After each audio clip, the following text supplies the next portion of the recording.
Hello, my friends.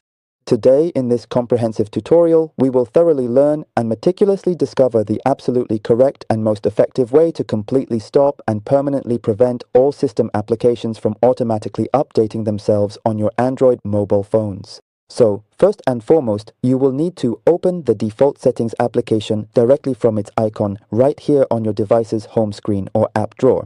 Or you can pull down the notification bar from here. After that, you will need to simply tap on this particular option. For instance, I will proceed to tap on the pre-installed default settings application. Next, carefully look for the specific option that is clearly labeled as System App Updater. Make sure to tap on it first and foremost. If this is your very first time watching this video, don't forget to support me by clicking the subscribe and follow buttons, liking and sharing this video with your friends and family. So go ahead and carefully tap on these three dots located right here to access additional options.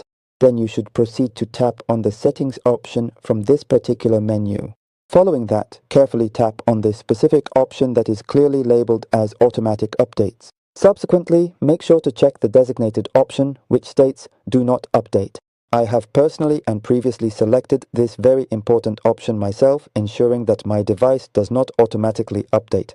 If you've made it to this point, don't forget to check out this playlist. This comprehensive playlist contains a wide variety of insightful and helpful tutorials. You will undoubtedly find many important and beneficial guides within it that you will truly appreciate and gain significant value from. Goodbye for now, my dear friends, and I wish you all the very best.